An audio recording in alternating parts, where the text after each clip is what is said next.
जिन प्रभु श्री राम जी के पवित्र नाम की ऐसी महिमा है, ऐसे प्रभु की सेवा से तुम अपना जी चुरा रहे हो, भगवान की सेवा नहीं करना चाहते हो। गौ ब्राह्मण संत सदगुरु माता पिता ये सब भगवत स्वरूप हैं, इनकी सेवा नहीं करना चाहते हो, तुम सेवा में चोरी कर रहे हो। और फिर तुमने बड़े भारी मंसूबे बांध रखे हैं, ऐसा हो जाएगा, ऐसा हो जाएगा, यहाँ चले जाएंगे, वहाँ अरे बोले स्वर्ग तो तुच्छ चीज है, क्या स्वर्ग हमारे सामने कुछ नहीं है, मोक्ष कोसों दूर है मोक्ष से। तो हम ऐसी लंबी चौड़ी बातें करते हैं, और वास्तविकता क्या है? वास्तविकता यह है कि संसार की नाशवान वस्तुएं उन पर आकृष्ट हो जाते हैं, लट्टू हो जाते हैं। बढ़िया कोई गाड़ी दिखाई पड़ी, ऐसी गाड़ी हमको मिलनी चाहिए, ऐसा मकान हमारा बनना चाहिए, हमको ऐसी चीज मिलनी चाहिए। अरे इन संसार की तुच्छ वस्तुओं को देखकर तुम्हारा मन ललचाता है, तो स्वर्ग के त्यागी तो इसलिए बने भय हो कि तुमने स्वर्ग देखा नहीं।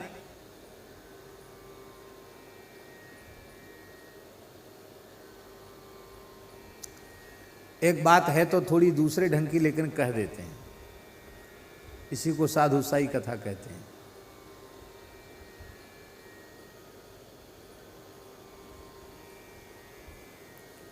एक महात्मा ने पूछा महाराज जी से,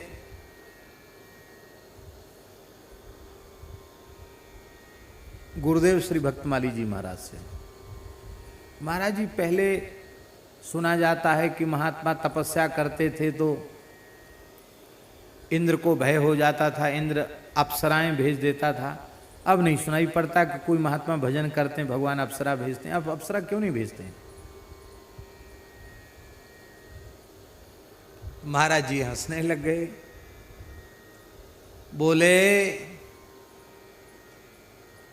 ये संसार के जो मलमूत्र के भांड हैं, जिनका न कोई रंग न कोई रूप, हर छिद्र से दुर्गंध और बदबू निकल रही है, ऐसे मलमूत्रों के भांडों में तो ये आसक्त हो रहे हैं, तो इनके लिए अप्सरा भेजने की जरूरत पड़ेगी। महाराज जी कहते थे जब उनका भजन इतना ऊंचा उठ जाता था कि संसार का कोई भी उत्तम से उत्तम, सुंदर से सुंदर रूप जब उनको अपनी ओर आकृष्ट नहीं करने में समर्थ होता था, तब देवता समझते थे कि धरती के तो किसी लोभ लालच में फंस ही नहीं रहा है, और ये भजन करेगा तो इतना आगे बढ़ जाएगा कि हम तो बहुत नीचे रह जाएंगे, तो चला जाएगा पूरा सप्तावरण भेद करके मोक्ष को प्राप्त हो जाएगा। वो विघ्न करते हैं, तब अप्सरा भेजते हैं। अब अप्सरा भेजने की जरूरत नहीं है, क्योंकि मन में त्याग वैराग्य का अभाव है, और जिनका वैराग्य ऐसा है कि संसार का कोई भी उत्तम से उत्तम रूप, रसगंध, शब्द, स्पर्श उन्हें अपनी ओर आकृष्ट नहीं कर पाता है, ऐसा जब उनका वैराग्य हो जाता है, तो ऐसे महात्माओं के लिए भी अप्सराएं कलयुग में आई हैं। संत श्री कबीरदास जी के लिए अप्सरा आई, संत श्री मलुकदास जी के लिए भी अप्सरा आई। माया ही अप्सरा बन के आई, और कोई अप्सरा इंद्र ने नहीं भेजी, माया ही अप्सरा का रूप धारण करके आई। और जब माया अप्सरा का रूप धारण करके आई, और कबीरदास जी महाराज भजन करते रहे, उनका कोई आकर्षण ही मन में नहीं हुआ। परम सुंदरी साक्षात माया अप्सरा बन करके आई, नाचती रही, बहुत देर तक गाती रही। कबीरदास जी अब बेचारी कहाँ तक गाय नाचे, थक गई। कबीरदास जी बोले कि कहो देवी, काहे को परेशान हो रही हो? बोले आपके भजन के फल के रूप में मैं आपके निकट आई हूं, आप मुझे स्वीकार करो। कबीरदास जी हंसने लगे, बोले देखो देवी, तुम कान खोल के सुन लो, एक न्यात तू माए लगत है, एक न्यात तू मौसी, एक नाते से तो तू मेरी माँ लगती है और एक नाते से तू मेरी मौसी लगती है, तो मैं यदि माँ है तो भी तेरे चरणों में प्रणाम करता हूँ और यदि मौसी लगती है तो भी चरणों में प्रणाम करता हूँ। बोली अरे मैं अप्सरा हूँ, ऐसा तो आज तक मुझे किसी ने नहीं कहा कि मैं माँ हूँ या मौसी हूँ। माँ कैसे हूँ और मौसी कैसे हूँ? तब श्री कबीरदास जी ने कहा कि साधुओं की तो दृष्टि ही ऐसी होती है, वे नारी मात्र में जगन माता श्री जानकी जी का दर्शन करते हैं। विद्या समस्तास्तव देवी भेदा स्त्रियः समस्ता सकला जगत्सु त्वयैकया पूरितमम्बयै तत् काते स्तुति स्तव्य परा परोक्ति। सारी संसार की स्त्रियां भगवती जगदम्बा का ही स्वरूप हैं, माता है। इसलिए महापुरुषों ने कहा है सर्वोच्च ब्रह्मचर्य का पालन क्या है? नारी मात्र में जगन माता का दर्शन करना, ये सबसे श्रेष्ठ ब्रह्मचर्य है। इससे बड़ा ब्रह्मचर्य और कोई दूसरा नहीं है। नारी मात्र में माता का दर्शन करना। और एक बात बड़े रहस्य की हम आपसे बताना चाहते हैं, यदि बिना विवाह के घर छोड़ दिया, साधु हो गए हैं, तो यदि वो चाहे तो 12 वर्ष के बाद एक बार अपनी जन्मदात्री माता से भिक्षा लेने के लिए जा सकता है। ऐसा नहीं कभी 12 महीना भी बाबा जी बने नहीं हुआ चले गए, लाओ घर में ही रोटी खाने लगे, ऐसा नहीं। साधु वेश, ऐसा पूज्य महाराज जी बताते थे, खाकचौक वाले महाराज जी, 12 वर्ष के बाद एक बार चाहे तो, आवश्यक नहीं, चाहे तो एक बार अपनी माता के हाथ से भिक्षा लेने जा सकता है। क्यों जाए? अब माताएं कैसी होती हैं? एक राजस्थान के गांव में शोभा यात्रा निकली। गांव था, मैं छोटा गांव, हमारे महाराज जी भी थे वहाँ, 12 घाट वाले महंत जी थे। तो गांव के लोगों ने ट्रैक्टर की ट्राली में जो इसके बेंत के मूड़ा होते हैं ना, मूड़ा, कुर्सी मूड़ा, वो रख दिए। एक मूड़ा पे हम बैठ गए, एक मूड़ा पे 12 घाट वाले महंत जी बैठ गए। और महाराज जी तो नहीं गए थे, हम लोग गए शोभा यात्रा में, और बाकी महात्मा लोग ट्रॉली में बैठ गए। एक गुजर घर की एक मैया, बड़ी बूढ़ी, वो आई, तो लोग गांव के लोग स्वागत कर रहे थे, प्रणाम करने ट्रॉली में चढ़ के आते थे। तो आते ही वो दोनों हमारे और महंत जी के शरीर पे हाथ फिरा फिरा के रोने लगी, और रोते रोते वो अपनी भाषा में कुछ कह रही थी, हम तो नहीं समझ पाए। तो मैंने महंत श्री राम प्रवेश दास जी से कहा, मैंने कहा क्या कह रही है? वो वहाँ रहते थे तो वहाँ की भाषा वो बोल भी लेते हैं, वहाँ भाषा समझते भी हैं।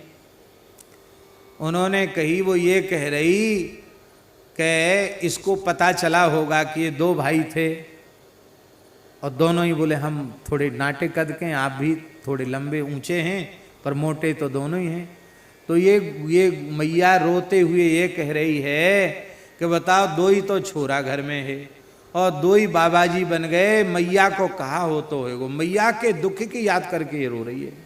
लो, अब उसके बेटा तो हम नहीं है, लेकिन वो सुनी सुनाई बात किसी ने कह दी। 12 घाट वाले महंत जी 2 भाई नहीं, वो अपने मैया बाप के अकेले हैं, अकेली संतान है अपने माता पिता की। उनके ग्रह त्याग के बाद उनका चचेरा भाई ही सब संभालता है, उसी ने सब किया काम, स्वयं तो अपने मैया बाप के अकेले हैं।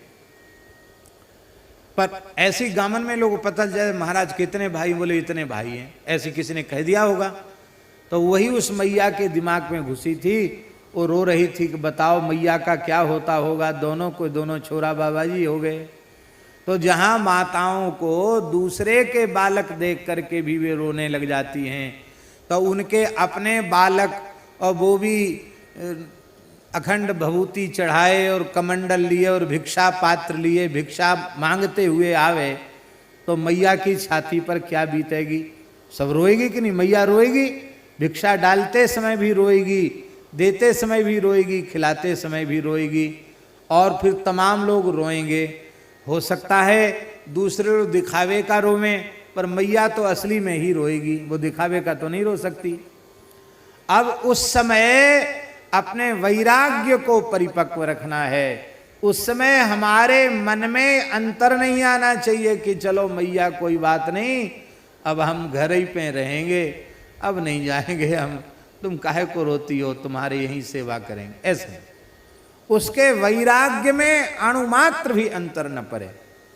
इसके लिए वो जो नार जो गड़ी भई है ना, नरा, नाभि का नारा, उस संबंध, उस आसक्ति को तोड़ने के लिए एक बार जाना चाहिए, ऐसा महाराज जी कहा करते थे। और मान लो गृहस्थाश्रम भोग के साधु हुआ है, तो गृहस्थाश्रम भोग कर साधु हुआ है, तो उसे अपनी धर्म पत्नी से भिक्षा मांगने जाना चाहिए। पत्नी के सामने लंगोटी लगा के जाए, झोली फैलाए, भिक्षा माता भिक्षा दो। श्री वृंदावन बिहारी लाल की जय, श्री दाऊ दादा की जय, जय जय श्री राधे। उधर से लो।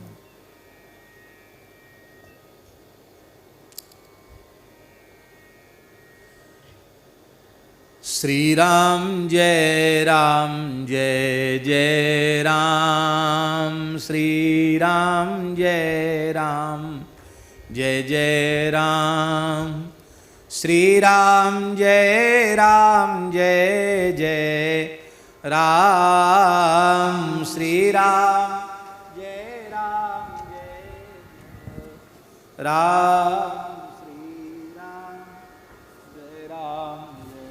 जय राम, श्री राम जय जय राम, श्री राम जय जय राम, जय जय श्यामा जय जय श्याम, जय जय श्यामा जय जय श्याम, जय जय श्री वृंदावन धाम, जय जय श्री वृंदावन धाम, श्री राम जय जय राम।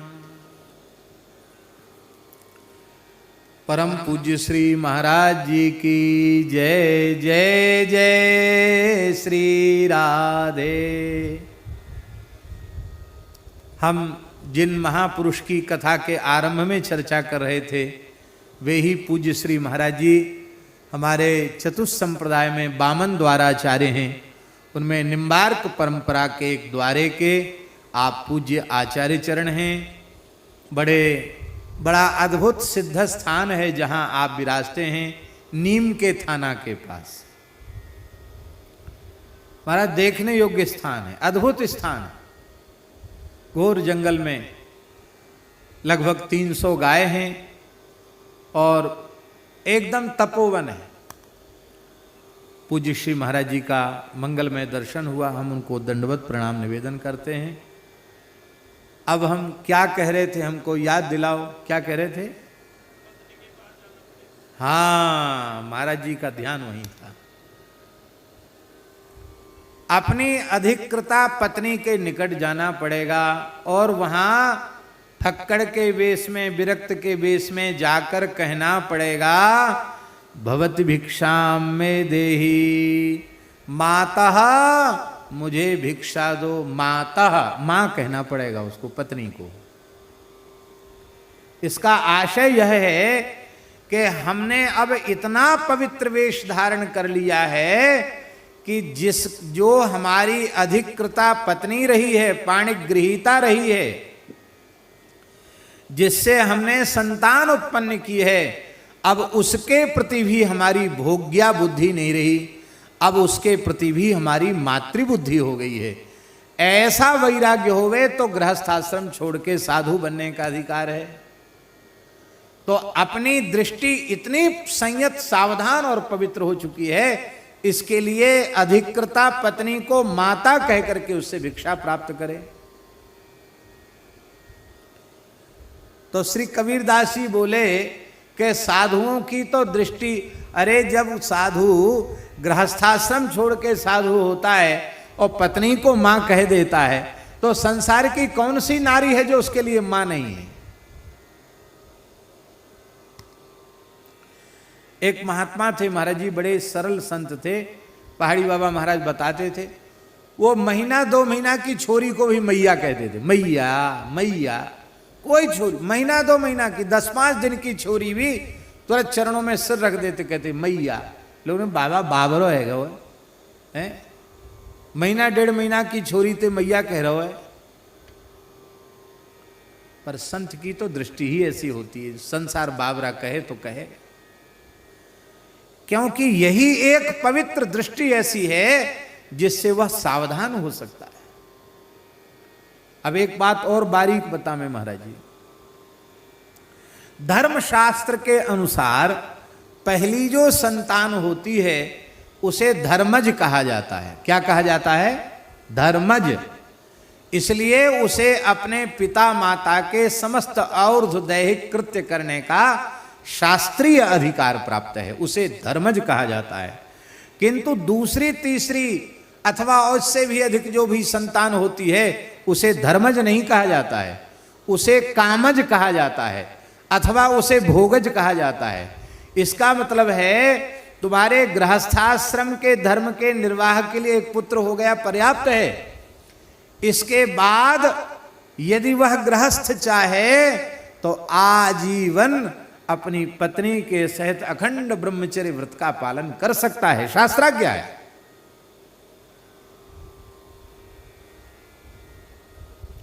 क्योंकि उसको वेद में जाया कहा गया है। जाया, जाया माने सबके अलग अलग संज्ञाएं हैं।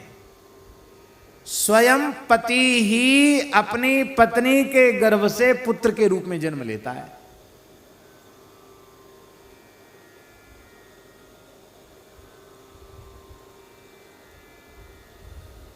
और असौ ज्यायान भवति जायमानः, जायमानः उसी से जाया बना है, जायमानः पति ही जायमान होता है इसलिए उसको जाया कहते हैं। अब विचार करो आप, एक बार पति ही गर्भ से उत्पन्न हो गया तो धर्म की अत्यंत सूक्ष्म दृष्टि से वह क्या हो गई बोलो?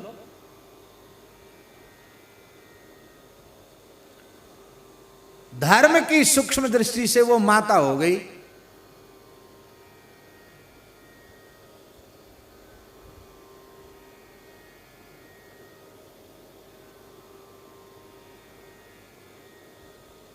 आप लोग कहेंगे ऐसे तो कोई दिखाई नहीं पड़ेंगे, ऐसे हैं महानुभाव। हाँ, परम पूज्य स्वामी श्री करपात्री जी महाराज ने इस प्रकार का वक्तव्य वाराणसी में दिया था और वर्तमान में गीता प्रेस के संपादक परम भक्त हृदय, बड़े सनातन धर्म के निष्ठावान एक व्यक्तित्व श्री राधे श्याम जी खेमका, इनके पिताजी थे श्री सीताराम जी खेमका।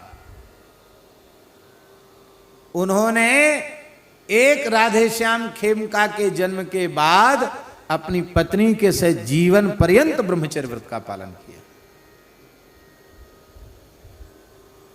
त्रिकाल संध्या करते थे, नित्य तर्पण करते थे, नित्य बलवई सुदेव करते थे, पंचमहायज्ञ करते थे वैसे हो करके।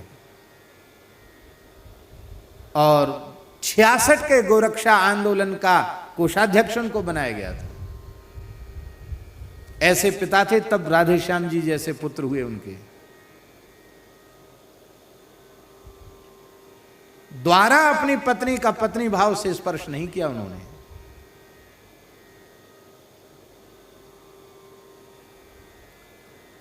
ये खोमचे की दुकान थोड़ी है भगवत प्राप्ति, चना चवेना थोड़ी है। चलो चलो सब कोई कहे, पहुँचे बिरला कोए, एक कंचन एक कामनी दुर्गम घाटी दोए।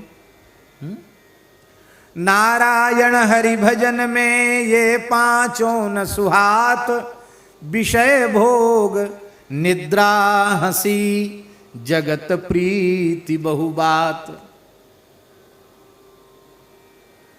अब यूं भी सब अपना समय बर्बाद भी करते रहो और बोले हमको भगवान मिल जाए। क्या गर्ज पड़ी है भगवान की तुमको? तुम्हारा उनका क्या काम अटक रहा तुमसे मिले बिना?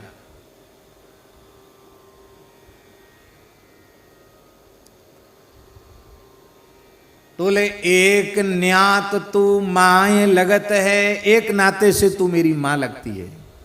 साधु की दृष्टि ही नारी मात्र के प्रति माता की होती, आप माँ हो। और एक न्यात तू मौसी, दूसरे नाते से तू मौसी लगती है। माया अप्सरा रूप धर के आई थी, बोली माया मौसी कैसे लगती सो बताओ। तो बोले लक्ष्मी जी समुद्र से प्रकट भई, क्षीर सिंधु के मंथन से प्रकट भई, और क्षीर सागर के मंथन से ही अप्सराएं प्रकट भई। वो लक्ष्मी जी की बहन हुई कि नहीं भई? तो माँ की जो बहन होती है उसी को तो मौसी कहते हैं। तो यदि तुम अप्सरा ही हो, अपने को अप्सरा ही कह रही हो, तो अप्सराएं तो समुद्र से प्रकट भई, समुद्र की कन्याएं हैं, और लक्ष्मी जी भी समुद्र से प्रकट भई। तो तू माँ की बहन होने से मौसी हुई, तो मौसी है तो मौसी जी प्रणाम। बोली न मैं माँ हूं न मौसी हूं, मैं तुम्हारे भजन का फल हूं, मुझे स्वीकार करो। कबीरदास जी ने कहा ये तो पीछे ही पड़ गई, कैसे इसको भगावे यहां से। तो कबीरदास जी बोले स्वर्ग लोक काऊ टोट पर्यो है, मोते उर्झन आई। माता तुझे प्रणाम है, स्वर्ग के सबरे देवता मर गए का जो हमारे पास आई है, उनका तो नाम अमर है, हम तो जुलाहे हैं, हमारे पास क्यों चली आई? क्या स्वर्ग में सबरे देवता समाप्त हो गए क्या? माया अंतर्धान हो गई, भगवान चतुर्भुज रूप में प्रकट हो गए। धन्य है कबीरदास जी, तुम इस कलिकाल में माया जयी संत हो। ऐसे ही मलुकदास जी के जीवन प्रसंग में आता है कि उनके सामने भी माया मूर्तिमती होकर के अप्सरा का रूप धारण करके आई। हमने श्री नानक चंद जी महाराज के संग्रहालय में संग्रह में एक प्राचीन चित्र मलुकदास जी का देखा था, जिसमें अप्सरा नृत्य कर रही है और मलुकदास जी बैठे हुए हैं। तो हमने कहा ये कैसा चित्र है? नीचे पुरानी लिपि में लिखा था हमसे जन लागे तू माया। ये प्रसंग श्री नानक चंद जी महाराज जो मलुकदास जी का जिस परिवार में जन्म हुआ उस परिवार के थे, वो उसी परिवार के वंशज थे, उन्होंने ये बताया मुझे। मलुकदास जी का पद है हमसे जनी लागे तू माया, थोड़े से फिर बहुत होएगी, सुन पे हैं रघुराया। मेरे भीतर साहिब मेरा अजहू चेत दीवानी, काहू जन के बस पर जई हो, भरत मरोगी पानी। तरवे चिते लाज कर जन की, डार हाथ की फांसी। जन पे तेरो जोर न चली है, रक्षपाल अविनाशी। कहे मलूका चुप कर ठगनी, औगुन राख दुराई। जो जन उबरे राम नाम जपी, 300 कछु न बसाई। जो जन उबरे राम नाम जपी, 300 कछु न बसाई। हम सो जनि लागे तू माया। तो भगवान की माया अत्यंत प्रचंड है। कलयुग में इस प्रकार के वैराग्यवान संत, वैराग्यवान साधक वे बहुत कम हैं जिसके लिए अप्सरा भेजने की आवश्यकता पड़े। तो ऐसे भगवान जो कृपा के समुद्र हैं, करुणा के समुद्र हैं, ऐसे भगवान की सेवा से तू अपने मन को चुरा रहा है और मंसूबे ऐसे बांधता है कि हमको ये चाहिए ये चाहिए। इसी को गोस्वामी जी ने कहा, कैसी पूरी चौपाई, चाहिए अमीय जुग जुरई न छाछी। इसके ऊपर की अर्धाली क्या है, पंक्ति क्या है? नीच ऊंच नीच मति आछी, चाहिए अमीय जुग जुरई न छाछी। कोई व्यक्ति अमृत तो पीना चाहता है और छाछ पीने की भी व्यवस्था नहीं कर पा रहा है, और फिर कह दे कि हमने तो अमृत त्याग दिया। अमृत क्या त्याग दिया? तुमको छाछ तो पीने को नहीं मिली, अमृत तुमने क्या त्याग दिया?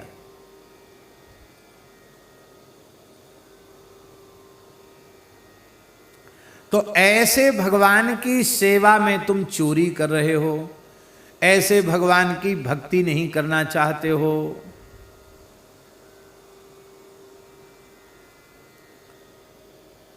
ऐसे जिनके नाम की महिमा है, ऐसे जिनके दिव्य गुण हैं, ऐसी जिनकी कृपा करुणा है, ऐसा जिनका भक्त वात्सल्य है, ऐसे जो पतित पावन हैं, कृपा सागर, करुणा सागर, दया सागर हैं, ऐसे भगवान के नाम रूप लीला का श्रवण करने के बाद भी तू उनका शरणागत भक्त नहीं बन रहा है, उनका सर्वविध कैंकर्य नहीं करना चाहता है, तुझसे बड़ा भाग्यहीन और कौन होगा। हमारे यहां वैष्णवों में कैंकर्य को ही प्रधान माना गया। चाहे जितना वेदांत पढ़ लो, नवलराम जी महाराज, चाहे जितना वेदांत पढ़ लो और पढ़ा दो, उपनिषद ब्रह्मसूत्र और गीता कंठस्थ कर लो, लेकिन शरीर से गौ ब्राह्मण संत माता पिता सद्गुरु इनकी भगवत भाव से सेवा नहीं करोगे तो तुम्हारे देहाध्यास की निवृत्ति, देह में अहम भाव की निवृत्ति केवल और केवल सेवा से ही संभव है, और कोई साधन नहीं। देहाभिमान को नष्ट करने के लिए केवल और केवल सेवा ही है, सेवा प्रधान है।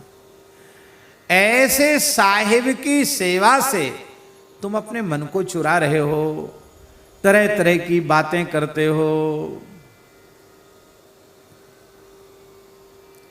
क्यों? क्योंकि संसार में ऐसे भी लोग देखे जाते हैं कि जो ये अच्छी प्रकार से समझते हैं कि हम जिसकी सेवा कर रहे हैं ना, वो इतना महाकंजूस वज्र कंजूस है, ऐसा निखट्टू है कि हम चाहे अपना कलेजा चीर के धर दें उसके सामने, सेवा करते करते हाथ पांव घिस जाएं और गुण गाते गाते जबान घिस जाए, तो भी इससे कुछ मिलने की आशा नहीं है। ऐसा जानते हैं लोग कि ये हमारा स्वामी जिसकी हम सेवा कर रहे हैं ये ऐसा है, लेकिन फिर भी कुछ न कुछ आशा उनको लगी रहती कि शायद पसीज जाए, शायद कुछ कभी दे दे। इस आशा से उसकी सेवा करते रहते हैं। लेकिन जो इतने दयावान हैं, इतने करुणावान हैं कि विभीषण शरण में आए तो क्या लाए संग में? कुछ लाए? कुछ नहीं लाए, केवल दंडवत प्रणाम किया। श्रवण सुजस सुनि आई हूं, प्रभु भंजन भव भीर, त्राहि त्राहि आरति हरण, शरण सुखद रघुवीर। केवल इतना कहा, अस प्रभु करत, अस प्रभु कहत करत दंडवत देखा, तुरत उठे प्रभु हरसि विशेखा, दीन वचन सुन प्रभु मन भावा, भुज विशाल गही हृदय लगावा, अनुज सहित मिल ढिंग बैठारी, बोले बचन भगत भयहारी, कहु लंकेश सहित परिवारा, कुशल कुठा हरिवास तुम्हारा। जिसे लात मारकर भगाया गया था उसे लंकेश कह दिया, अपने बगल में बिठा लिया, हृदय से लगा लिया। जो इतने दयावान हैं, करुणावान हैं, उनकी सेवा नहीं करता है। ये संसार के स्वार्थी लोगों की सेवा में दिन रात एक किए हुए है, इनसे कुछ मिलने वाला नहीं है। लोग तो तरह तरह की बात करते हैं, संसार कैसे स्वार्थी होते हैं। कहते दो मित्र थे, कोई पांव खिसक गया, यात्रा में जा रहे थे, पत्थर उचट के पैर में लगा, घाव हो गया, रक्त आ गया। अब वहाँ कोई डॉक्टर तो उपलब्ध नहीं था कि मरहम पट्टी करे, तो मित्र ने अपने मित्र से कहा कि सुनते हैं कि तत्काल कुछ चोट लग जाए, खून आ जाए, घाव हो जाए, उस पर लघुशंका कर दो तो वो पकता नहीं है, ठीक हो जाता है। तो मुझे तो लघुशंका आ नहीं रही है, तुम कर दो लघुशंका। वो ऐसा मित्र था कि उसको जब जो मांगा उस मित्र ने दिया जिसके पैर में चोट लगी थी। पर वो मित्र इतना स्वार्थी था, बोला कि हम दे तो देते, पर ये बताओ कितने पैसा की दें, कितने ग्राम दें और कितने पैसा की दें। लो साहब, अब कहा करेगा मूत को, वो तो त्यागवे की चीज है, लेकिन उसमें भी वो पैसा कमाना चाहता। ये है संसार की स्थिति। लोग कहते बैन बड़ो बड़ी ना भैया, सबसे बड़ो रुपैया।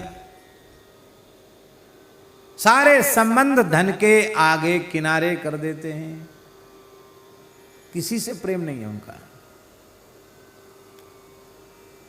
इसलिए गोस्वामी जी ने कहा, जे जड़ जीव कुटिल कायर खल केवल कलिमल साने। विनय पत्रिका में 235 में पद में गोस्वामी जी ने कहा, जो जड़ जीव हैं, कुटिल हैं, कायर हैं, खल हैं, कली मल से सने हुए हैं, ऐसे लोगों की तो तू सेवा करता है। सूखत बदन प्रशंसत तिहु कहूँ हरिते, हरिते अधिक करी माने। कई बार उनकी इतनी बड़ाई कर देता कि भगवान 2 नंबर 3 नंबर पर रह जाते हैं। अपने स्वार्थ की पूर्ति के लिए उसकी इतनी झूठी प्रशंसा करने लग जाता है। बड़ी से बड़ी सेवा पूजा कराने के बाद भी तुच्छ फल देते हैं, उनकी तू सेवा करता है। और जो वरद हैं, ब्रह्मा जी, शंकर जी, इंद्रादि देवता, ये वरद हैं, इनको भी वर देने में समर्थ जो श्री राम जी हैं, वरद राज हैं, उन राम जी की सेवा, उन श्री कृष्ण की सेवा तू नहीं करना चाहता है। ऐसे प्रभु की सेवा तुम क्यों नहीं करना चाहते हो? और ऐसे प्रभु की सेवा नहीं करोगे तो तुम्हारे सेवा न करने के कारण ही अनेकों जन्म व्यर्थ चले गए, और यह जन्म भी व्यर्थ चला जाएगा। अब एक बात महाराज जी कहनी बहुत जरूरी है। भगवान ही सेवा के योग्य हैं, इसलिए भगवान की ही सेवा करनी चाहिए। सिद्धांत ये हुआ कि नहीं? अब हम एक प्रश्न कर रहे हैं, भगवान को छोड़ के और है कौन? यही चर्चा शायद कल परसों हमने यही चर्चा की थी कि सर्वगत सर्वरूप परमात्मा ही है, वासुदेवः सर्वम। तो जब सब कुछ भगवान है तो हम जिस किसी की भी सेवा करते हैं भगवान की सेवा करते हैं। इस भाव से संसार के निकृष्ट से निकृष्ट व्यक्ति की सेवा करोगे तो भगवान की सेवा से जो लाभ होता है वह किसी भी प्राणी की सेवा से लाभ हो जाएगा। अब भगवान की भी सेवा भगवान मानकर नहीं करोगे। आज बोले थे स्वामी जी कि कल बोले थे नाक में रुई ठूंसने वाली बात, कल बोले थे। राम जी की भक्ति करता था और राम जी ने कुछ रुपया पैसा दिया नहीं तो उनको ऊपर ताक में रख दिया। अरे बोले राम जी तो थोड़े देर में प्रसन्न होते, कृष्ण भगवान जल्दी प्रसन्न हो जाते। तो सिंहासन पर कृष्ण भगवान को पधरा दिया, सेवा करने लग गया। अब गोपाल जी के सामने धूप रखी, अब धूप तो स्वाभाविक ऊपर जाएगी, तो धूप धुआं ऊपर गया राम जी जिस ताक में बैठे थे उसमें धुआं गया तो भगत बड़ा नाराज हो गया। अरे वाह, हमारी कामना पूर्ति करने में, धन देने में तो तुम्हारी नानी मरती थी और हमारे गोपाल जी का सबरा धुआं सूंघे चले जा रहे हो। उसने राम जी की मूर्ति उठाई और रुई की गोली बना के राम जी की नाक में घुसेड़ दी। जैसी घुसेड़ी भगवान प्रकट हो गए, बोले दर्शन वरदान मांग लो, लो साहब। इसका मतलब ये नहीं कि नाक में रुई घुसेड़ने से भगवान दर्शन देंगे। इसका तात्पर्य है, भगवान ने कहा कि अब तक तुम हमको जड़ मान करके सेवा कर रहे थे, मुझे भगवान मान के सेवा कहाँ कर रहे थे? भगवान मान के सेवा, आज तुमने मुझे भगवान माना और हम सूंघते हैं यह माना, इसलिए इसी बात पर रीझ करके हमने दर्शन दे दिए। तो भगवान की भगवान के भाव से सेवा करना, और वह भगवान ही सर्वत्र हैं, इसलिए पहले भगवान में भगवान की सेवा करना, फिर भगवान की विभूतियों में भगवान की सेवा करना। तुलसी है, पीपल है, गाय है, अग्नि है, ब्राह्मण है, संत हैं, ये सब भगवत रूप हैं, इनमें भगवान की सेवा करना। माता पिता भगवत रूप हैं, इनमें भगवान की सेवा करना। फिर धीरे धीरे अपनी दृष्टि व्यापक बनाते बनाते जड़ चेतन जग जीव जत सकल राम मैं जान, बंदौ तिनके पद कमल सदा जोरी जुग पान। सामान्य से सामान्य, निकृष्ट से निकृष्ट व्यक्ति की सेवा करने में पूज्य सदगुरुदेव श्री भक्तमाली जी को तनिक भी संकोच नहीं होता था। जूठी थाली मांज दें, सब कुछ कर दें। ये सुनी हुई बात नहीं बता रहे, हमारा अपनी आंखों से देखी हुई बात।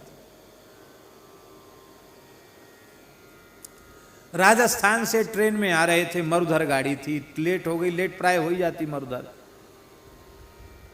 गर्मी का समय था और महाराज जी स्टेशन का पानी नहीं पीते थे। नल का पानी जो स्टेशन में पानी मिलता वो पीते नहीं थे, अब बोतल वाला पानी भी नहीं पीते थे। जहाँ से चलते वहाँ से छान के पानी डिब्बा में, स्टील का डिब्बा था बड़ा, उसमें भर लेते और फिर जहाँ पहुँचते वहाँ तक चल जाता थोड़ा थोड़ा पानी, ऐसा था। और ट्रेन में बैठे हम भी साथ में ही थे और भयंकर गर्मी।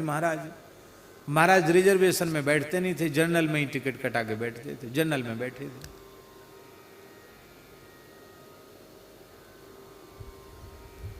स्टेशन पे जाके टिकट लेते थे जनरल डिब्बा की, तो हम बैठ गए। अब एक मुसलमान महिला, हमें अब तक गिनती याद नहीं कितने बच्चे थे उसके, कई थे महाराज। नाक बह रही, आंख बह रही, ऐसे मेले कुचेले से कपड़ा, कई थे मतलब। और सिल्वर के कटोरा, उसका प्लास्टिक का लोटा जैसा कुछ, ऐसे अपने बहुत सामान्य गरीब लोग थे। वेशभूषा से लगता थे सब मुसलमानी भाषा से। तो अब उसके बच्चे, उसको प्यास लग रही थी, उस महिला को भी प्यास लग रही थी। उसने कहा भैया कोई पानी दे दो, पानी किसी ने नहीं दिया। स्टेशन पर उतरे, वहाँ स्टेशन में पानी नहीं था, नल में पानी नहीं आ रहा था। महाराज जी की दृष्टि पड़ी, महाराज जी ने बड़े स्नेह से कहा माताजी आप परेशान नहीं हो, हमारे पास जल है।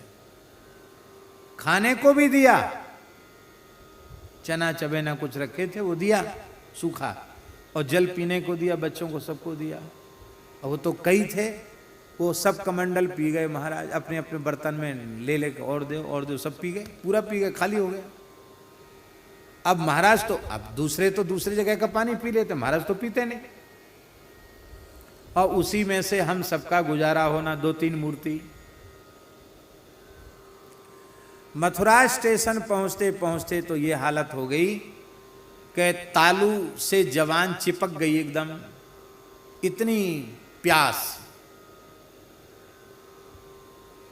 तो मथुरा स्टेशन पर उतरे तो वहां कुल्ला वगैरह किया स्टेशन के पानी से, पानी तो पिया नहीं, हमने किया, महाराज जी ने तो कुछ नहीं, तो खाली प्रणाम किया बस।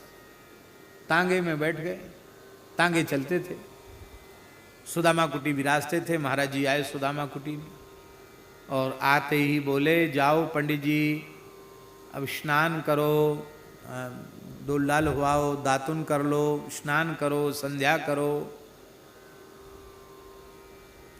तो हमने कहा महाराज जी इतनी जोर की प्यास लग रही कि बोला नहीं जा रहा है, भूख भी बहुत तेज लग रही है, प्यास भी लग रही है, हैं? और दातुन चबाने की कहाँ इतनी ताकत है, और न डोल जाने की, हम तो कुछ जल पिएंगे पहले। तो महाराज जी बोले, कैसे ब्राह्मण हो, बिना संध्योपासन के तुमको भूख प्यास कैसे लगी, बिना नित्य नियम के भूख प्यास कैसे लगे आई। कोई बात नहीं, तुम्हारी पोथी में कोई मना नहीं लिखा है। तो महाराज जी ने तुरंत शिकंजी बनाई और शिकंजी बना करके एक गिलास शिकंजी दी। बोले चलो पहले शिकंजी पी लो, कोई बात नहीं, आपद धर्म है। और फिर कहा कि अभी तुम्हें भूख प्यास नहीं लगी है, काशी से चलकर पैदल विंध्याचल आए थे, 3 दिन लगा था, बीच में कुछ खाया पिया नहीं, विंध्याचल पहुँचे तो इतनी जोर की भूख प्यास लगी, वहाँ कुछ नहीं था, रात्रि का समय था। तो गंगा जी के किनारे की गीली मिट्टी खा करके भूख बुझाई और गंगा जी का जल अंजलि भर करके पिया।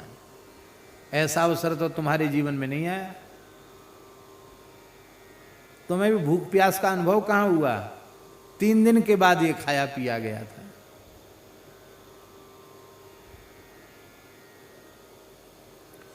किसी भी प्राणी की भेद रहित होकर सेवा करने में उन्हें तनिक भी संकोच नहीं था। क्यों संकोच नहीं था? इसलिए संकोच नहीं था क्योंकि उनकी दृष्टि में व्यक्ति था ही नहीं, उनकी दृष्टि में सब कुछ परमात्मा ही था। ये बात है। हमें बुखार, खूब तेज बुखार, और कुछ दवाई लेनी पड़ी बुखार की, दूध के साथ गोली ली, और थोड़ी देर बाद रात को जहाँ आसन था हमारा वहीं उल्टी हो गई, बहुत तेज उल्टी हुई। महाराज जी और हम 2 ही लोग थे। महाराज जी ने तत्काल बोरी बाहर करी और जो उल्टी फैल गई थी उसको अपने दोनों हाथों से प्रेम से भरकर, बिना किसी घृणा के, बमन को, उल्टी को अपने अंजलि में भर करके और बाहर फेंके, पूरा शब्द होया। बोले तुम अभी कहीं मत जाओ, बाहर हाथ पकड़ के ले गए, ठंडे पानी से मुंह धुला, लेट जाओ। हम पूछते हैं, बातें तो लंबी चौड़ी हम भी कर रहे हैं, लेकिन क्या हम ऐसा कर सकते हैं?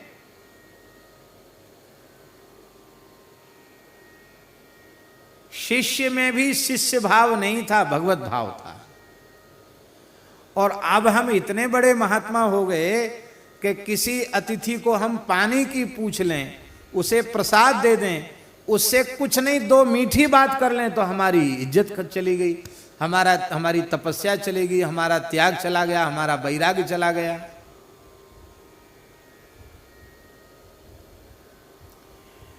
इसलिए भागवत के 3 स्कंध में कपिल संवाद, देवहूति संवाद में जो केवल अर्चा विग्रह में मुझे मेरी सेवा करता है, सभी प्राणियों में मेरी सेवा नहीं करता है, वो मेरा प्राकृत भक्त है, उसे उत्तम भक्त नहीं माना गया।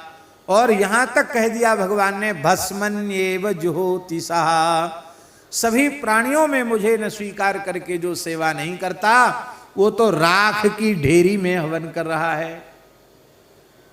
राख की ढेरी में हवन करने से कोई लाभ नहीं, तुम्हारा तिल जो चावल साकिल ही व्यर्थ जाएगा, क्योंकि समिद्ध तमेग्नौ जुह्यात्। इसलिए सर्वत्र भगवान का अनुभव करते हुए सेवा करना है। किस भाव से? सो अनन्य जाके अस मति न टरे हनुमंत, मैं सेवक सचराचर रूप स्वामी भगवंत। ऐसे महात्माओं की बात बार बार कहने से थोड़ा तो संस्कार पड़ेगा ना हम लोगों की बुद्धि पर। हाँ, हमारी स्थिति ये है कि हम अपने स्वार्थ की पूर्ति के लिए निकृष्ट से निकृष्ट की सेवा करने में संकोच नहीं करते, और स्वार्थ की पूर्ति न होवे हमारा कोई स्वार्थ पूरा न होवे तो हम बड़े से बड़े की भी सेवा नहीं करना चाहते हैं, झुकना ही नहीं चाहते हैं। देवता आदि सेवा से संतुष्ट तो होते हैं, अपने उपासक को किंचित सुख भी देते हैं, लेकिन वे ऐसे नहीं हैं कि वे अपने आप को दे दें। भागवत जी के 11वें स्कंध में तो लिखा है, छाए व कर्म सचिवा साधवो दीन वत्सलाः। देवता छाया के समान कर्म सचिव हैं। आपने हाथ उठाया, आपके हाथ की छाया जितना हाथ उठाया उतनी उठ गई। आपने जैसा कर्म किया उसके अनुरूप जितना होता है बनिया की दुकानदारी के जैसा, उसी हिसाब किताब के अनुसार दे देते हैं। उसमें भी देवता विचार करते हैं कि इसने उपासना साधना तो की है, लेकिन इसका प्रारब्ध अनुकूल है कि नहीं। प्रारब्ध नहीं होगा वस्तु को मिलने का तो कन्नी काट जाएंगे, कुछ न कुछ बहाना बना देंगे। एक माई को शीतला माता सिद्ध थी। शीतला माता प्रत्यक्ष बातचीत करती थी, लोगों की कामनाएं शीतला माता की कृपा से वो पूर्ण करती थी, बड़ी भीड़ इकट्ठी होती थी। एक दिन वो शीतला माता की भक्ति कर रही थी तो एक घुड़सवार घोड़े पर बैठकर निकला, तो उस बूढ़ी माई का पोता वहीं खेल रहा था। उसने अपनी दादी से आग्रह किया कि दादी माँ, मैं तो घोड़ा लूँगा, घोड़ा लूँगा, घोड़ा लाओ, घोड़ा लाओ। पीछे पड़ गया, रोने लग गया बालक। तो उस बूढ़ी माई को तो सिद्धि थी शीतला माँ की। शीतला माता की भक्ति करके पूजा करके उसने कहा, माता जी मेरा पोता मचल रहा है घोड़े के लिए, इसको घोड़ा दे दो। माता जी ने देखा इसके भाग्य में तो है नहीं घोड़ा, वही मांग रहा है, कैसे कन्नी काटूं। तो भगवती शीतला माता बोली अरे बाबरी, तू हम ते घोड़ा मांग रही है, घोड़ा हम पे चढ़वे के काजे हो तो मैं गधे की सवारी काई को करती। हम पे घोड़ा हो तो शीतला माता गधे की सवारी करती हैं। उन्होंने कहा कि यदि हम पे घोड़ा होता तो मैं खुद ही गधे पे काय को बैठती, घोड़े पर बैठती। आशय कहने का यह है कि उस बच्चे के भाग्य में घोड़े पर बैठना नहीं था, इसलिए भगवती ने ऐसा कह दिया। क्या वो घोड़ा नहीं दे सकती थी? सब कुछ दे सकती थी, लेकिन भगवान ऐसे नहीं हैं। वो तो कहते जन कहूं कछु अदेय नहीं मोरे, जो मेरे जन हैं उनके लिए कुछ भी अदेय नहीं, जो मांगो वो मिलेगा। अब मांगो नहीं, यही जाचत जाचकता जर जाए। इनको मांगने के बाद फिर मंगता पना ही जलकर भस्म हो जाता है, फिर किसी के सामने हाथ फैलाने की आवश्यकता नहीं पड़ती। ऐसे भगवान को भुलाकर उनकी सेवा न करके, और तू ऐसे भगवान की सेवा न करके आपनी ना बूझ न कहे को राण रो रे, अपनी ना बूझ न कहे को। बड़ी प्यारी बात गोस्वामी तुलसीदास जी कह रहे हैं कि भगवान की सृष्टि में पशु पक्षी भी इतना ध्यान तो रखते हैं कि किसमें हित है किसमें अनहित है। हित अनहित पशु पक्षी जाना, मानुष तन गुण ज्ञान निधाना। गोस्वामी जी ने कहा पशु पक्षी भी हित अनहित जानते हैं। कल महाराज जी ने एक घटना सुनाई, ऐसी गौ माता के महाराज मुंह से भी काटे और आगे के पांव से भी, ऊपर कंधा पे चढ़ जाए, पीछे के पैर से भी मारे। और ऐसी गैया महाराज लेके आए एक भगत के यहां से, और उसको एक बूंद दूध निकालना जिसका मुश्किल। खूंटा पर बनते ही एक चरण का प्रहार तो खूब जोर का महाराज को कर ही दिया उसने, लेकिन आपने क्रोध नहीं किया, उसको खूब प्रेम से थपथपाया, उसको स्नेह दिया, फिर वो कभी मारे कभी चाटे, आटा डाल दिया, फिर हाथ पे आटा डाला, फिर चाटा, कंधे पे डाला, पीठ पे डाला, सिर पे भी आटा डाल दिया, चाटने लगी। धीरे धीरे उसकी समझ में आ गया कि ये हमारे बड़े प्रेमी हैं, और प्रेमी हैं तो महाराज प्रेम से खूब बढ़िया दूध देने लगी गाय। और जबकि उस व्यक्ति जिसकी गाय थी ना, उसने कह दिया था कि महाराज ऐसी गाय है, मेरी मैया अंधी है, तो उसी के हाथ से दूध देती, किसी को दूध छूने नहीं देती है। लेकिन आपने सेवा करके उसको राजी कर लिया। पशु पक्षी भी यह जानते हैं कि ये बधिक है, कि ये हमारा हितैषी है। जंगलों में रहने वाले महात्मा, इनको सर्प है, विषखोपड़ा है, ये इनके शरीर पर भी चढ़ जाते हैं तो भी इनको कई बार परवाह नहीं रहती। और वो भी ये जानते हैं, ये जीव भी ये जानते हैं कि इनसे हमको कोई भय नहीं है। जब हम अपनी ओर से सबको निर्भय कर देते हैं तो हम भी सब ओर से निर्भय हो जाते हैं, क्योंकि जो दोगे सो ही मिलेगा। किसी को भयभीत करोगे तो भयभीत होना पड़ेगा। सबको अभयदान दे दिया तो किसी से फिर डर भय की आवश्यकता नहीं है। अहिंसा प्रतिष्ठायाम तत्सन्निधौ वैरत्यागः। मनवाणी क्रिया से अहिंसा की प्रतिष्ठा हो जाए तो सर्पों के बीच में रह जाओ, विष खोपड़ाओं के बीच में रह जाओ, कुछ किसी का कुछ बिगड़ने वाला नहीं।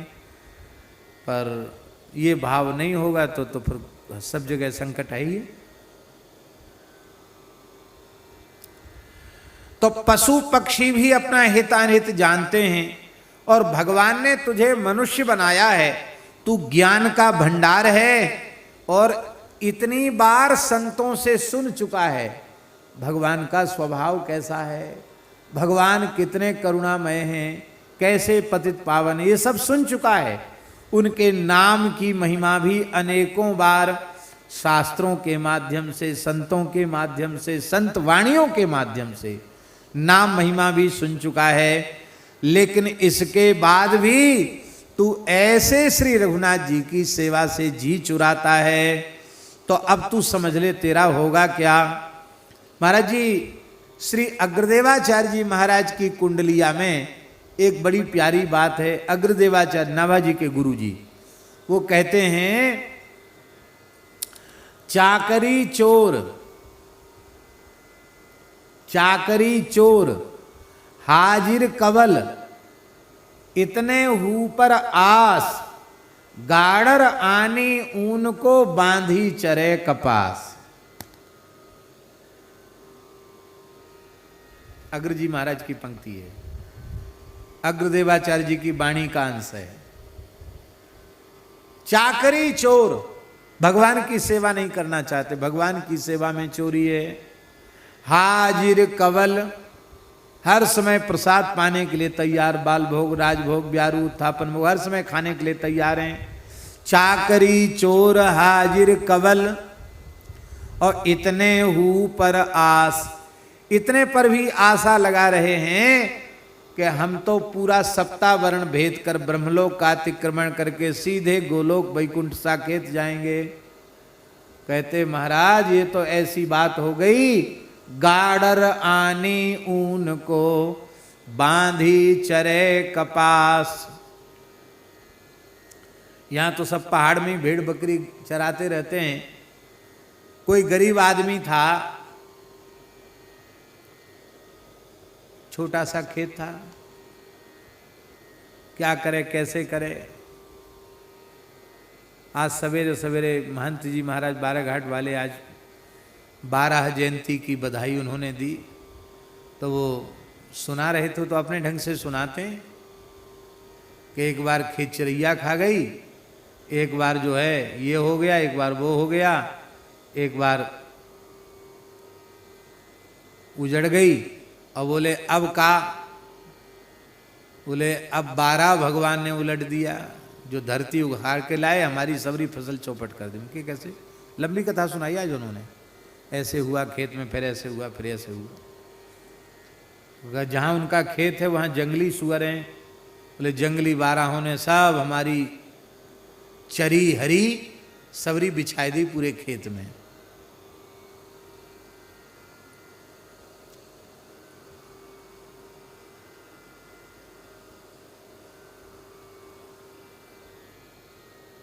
इतने ऊपर आशा लगाए है कि मैं भगवान के धाम को चला जाऊंगा।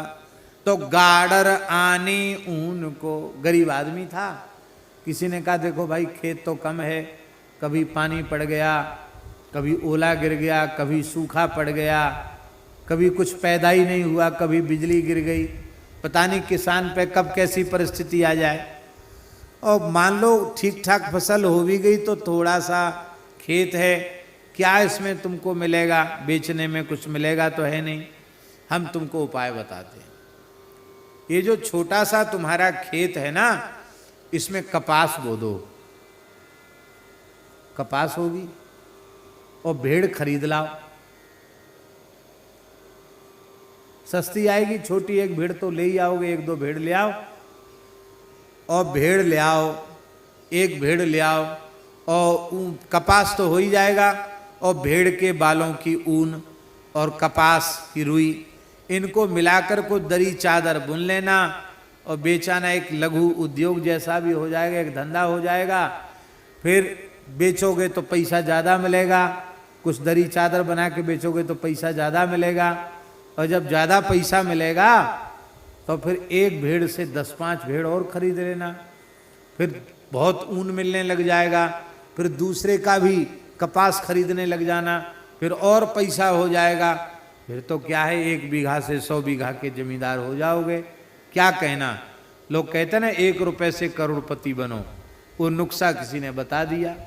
अब वो बेचारा पैसा तो था नहीं, गरीब आदमी इधर उधर से उधार व्यवस्था करके जैसे तैसे एक भेड़ लाया, भेड़ ला के अपने घर में रखी, और कपास बो दिया था उसने। कपास का भी खेत छोटा छोटा, इतनी इतनी पौधाई थी, और भेड़ आके सबरे खेत को चर गई। गाड़र आनी ऊन को, ए मनुष्य शरीर रूपी गाड़र भजन के लिए मिली थी, लेकिन बांधी चरे कपास, ये सारा राशन पानी चर गई, इतना ज्यादा चर गई ये भेड़ कि डॉक्टर ने कहा नमक मत खाओ, नमक खाओगे तो ऐसा हो जाएगा, घी खाओगे तो मर ही जाओगे, हैं, शक्कर खाओगे तो तुम्हारी खैर नहीं है। इसका मतलब क्या है, सब तौल के मिला था, इतना नमक खाना, इतना शक्कर खाना, इतना घी खाना, वो तुम्हारे कोटा में जितना था वो जल्दी खा लिया तुमने, अब बंद हो गया, अब ये हालत हो गई, सब चीज बंद हो गई। लेकिन जिस काम के लिए शरीर मिला था वो काम नहीं किया गया। शतम विहाय भोक्तव्यम, 100 काम छोड़कर भोजन करो। भोजन के बिना शरीर नहीं चलेगा। 100 काम पड़े रहे तो पहले भोजन करो। बोले तो ठीक है, जब भोजन इतना जरूरी है तो नहाएंगे नहीं, फिर हम तो भोजन ही करेंगे। बोले नहीं, सहस्रम स्नान माचरित, 1000 काम छोड़कर स्नान करो। तो ठीक है, फिर स्नान करके तुरंत भोजन करने बैठ जाए। बोले नहीं नहीं, ऐसे मत करना। लक्ष्यम विहाय दातव्यम, लाख काम छोड़कर किसी अभावग्रस्त की सेवा करो, दीन दुखियों को कुछ दो, दान करो। और बोले तब तो यही काम करेंगे, नहाएंगे, दान करेंगे, खाएंगे। बोले नहीं, ये सब करोगे, भजन नहीं करोगे तो भी काम नहीं बनेगा। तब क्या करें?